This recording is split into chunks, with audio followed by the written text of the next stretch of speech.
Bismillahirrahmanirrahim. Assalamualaikum warahmatullahi wabarakatuh.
Innal hamdalillah nahmaduhu wa nasta'inuhu wa nastaghfiruh wa na'udzu billahi min shururi anfusina ومن سيئات أعمالنا ما يهده الله فلا مضل له وما يضلل فلا هادي له أشهد أن لا إله إلا الله وحده لا شريك له وأشهد أن محمدا عبده ورسوله اللهم صل على محمد وعلى آله وأصحابه ومن تبعه بإحسان إلى يوم الدين فيا عباد الله اتقوا الله حق تقاته ولا تموتن إلا وأنتم مسلمون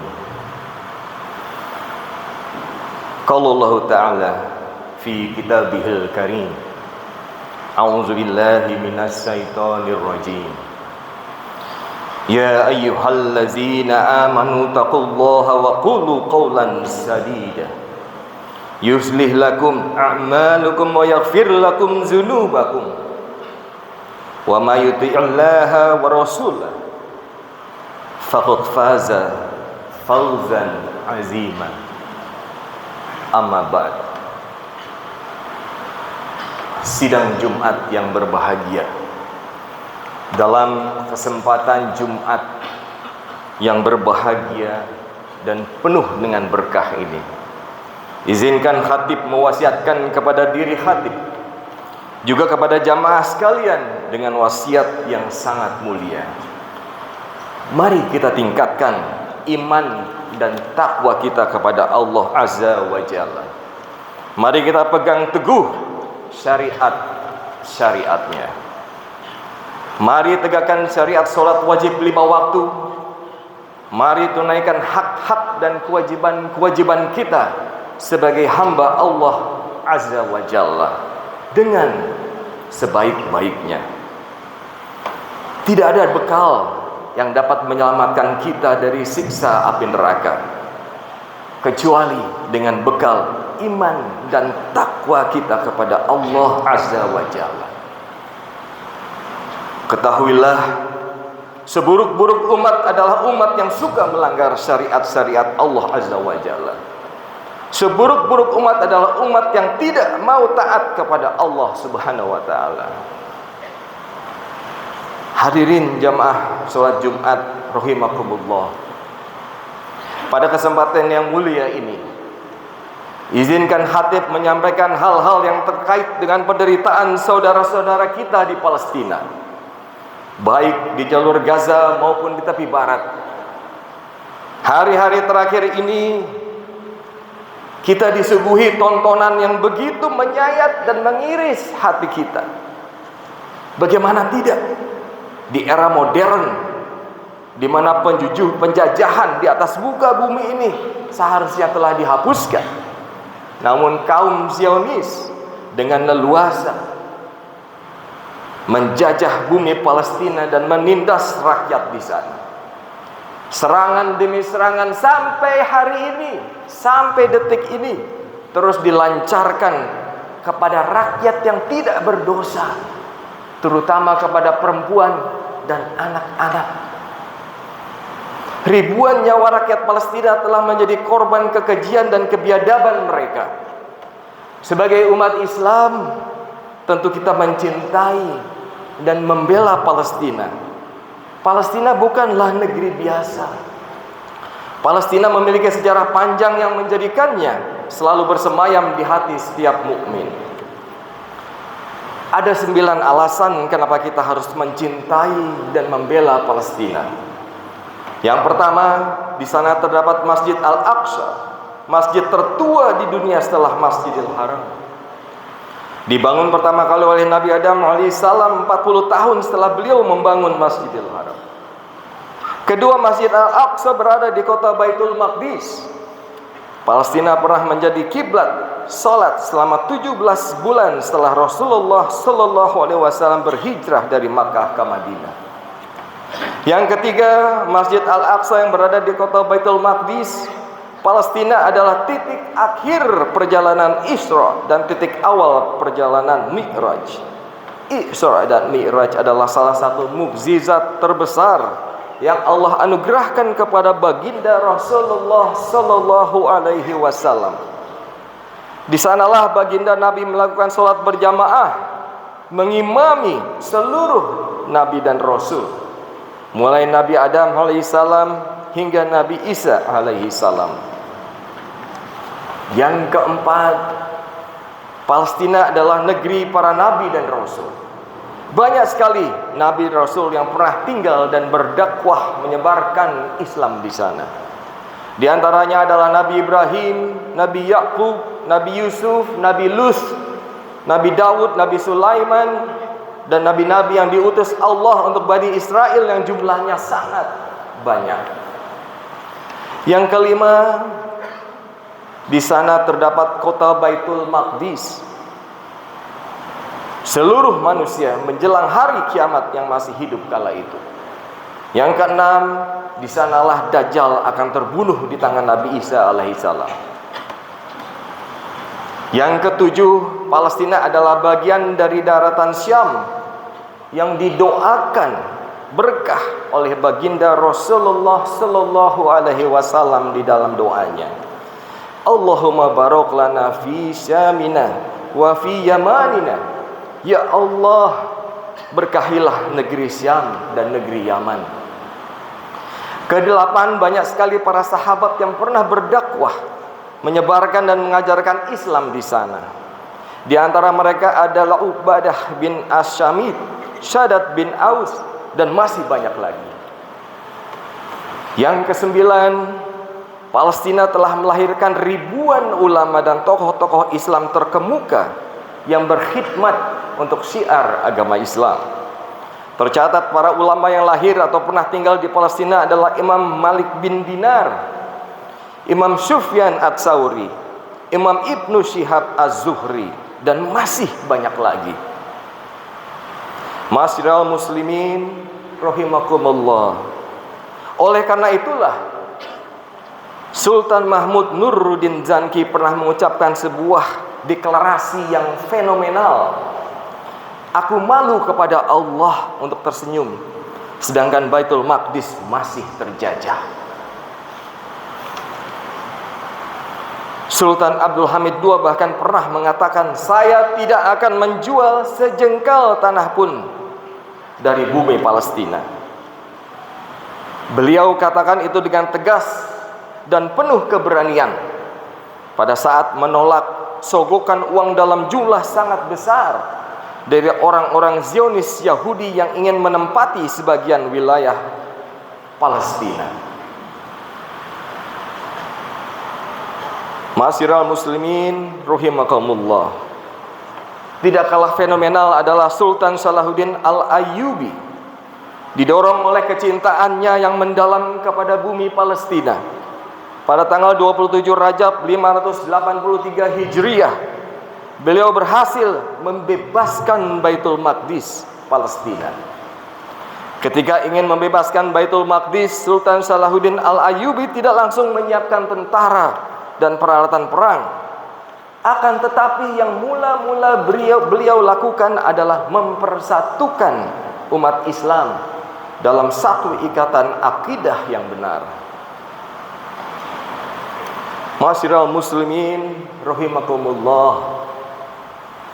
Apa yang dapat kita ambil hikmah dari ujian yang sekarang dialami oleh saudara-saudara kita di Palestina? Adalah kesabaran dan keikhlasan mereka.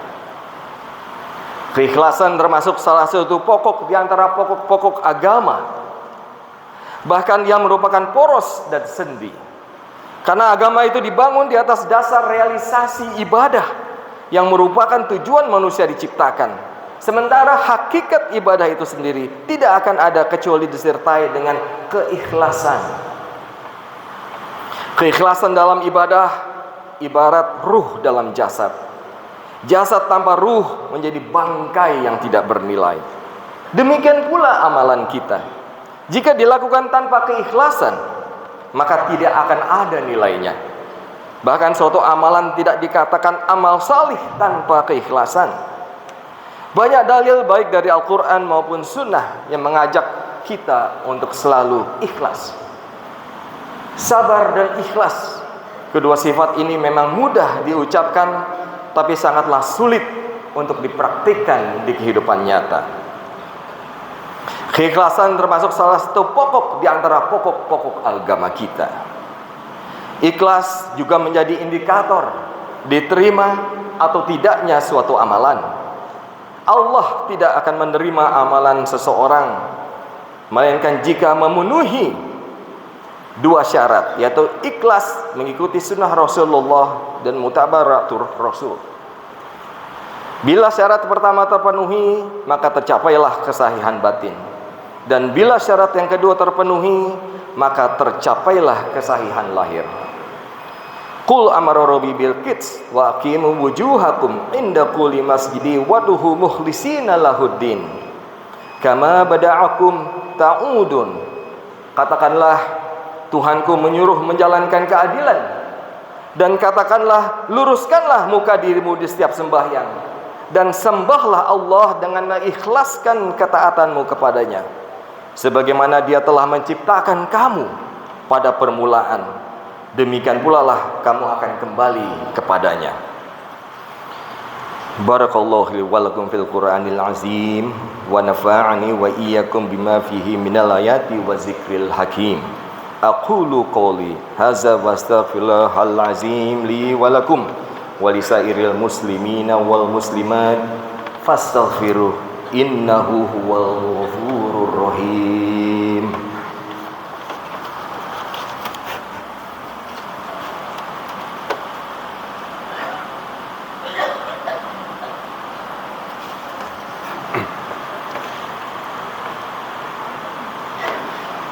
Alhamdulillahirabbil alamin wa bihi nasta'in ala murid dunya waddin. Asyhadu an la ilaha illallah wahdahu la syarikalah wa asyhadu anna Muhammadan abduhu wa rasuluh. Allahumma sholli ala Muhammad wa ala alihi wa sahbihi ajma'in. Amma ba'd. Fa ya ibadallah usyikum wa nafsi bi taqwallah. Wa qala Allah ta'ala fi kitabihil karim, ya ayyuhallazina amanu taqullaha haqqa tuqatih wa la tamutunna illa wa antum muslimun. Sidang Jumat yang berbahagia, demikian khutbah yang singkat ini sebagai pengingat untuk khususnya khatib dan kita semua. Mari kita berdoa untuk keselamatan dan kesehatan kaum muslimin, terutama saudara-saudara kita di Palestina, agar selalu diberikan keselamatan, hidayah dan kekuatan, tetap ikhlas dalam beramal dan beribadah guna mencapai ridho ilahi. Alhamdulillahirabbil alamin. Allahumma sholli ala Muhammad wa ala alihi wa sahbihi ajmain. Allahumma ighfir lil muslimina wal muslimat wal mu'minina wal mu'minat al-ahya'i minhum wal amwat innaka qaribun mujibud da'wat. Allahumma inna nas'aluka ridhoka wal jannah wa na'udzubika min sakhatika wan nar. Rabbana ighfir lana wa li ikhwanina allazina sabaquna bil iman wa la taj'al fi qulubina ghillan lil ladzina amanu rabbana innaka ra'ufur rahim. Rabbana zalamna anfusana wa illam taghfir lana lanakunanna minal khasirin. Rabbana atina fid dunya hasanah wa fil akhirati hasanah wa qina azabannar. Walhamdulillahi rabbil alamin. Barakallahu wa lakum fil Qur'anil azim wa nafa'ani wa iyyakum bima fihi minal ayati wa zikril hakim. Aqulu qouli hadza fastaghfirullahal azim li wa lakum wa lisairil muslimina wal muslimat fastaghfiruh innahu huwal ghafurur rahim. Aqimussalah.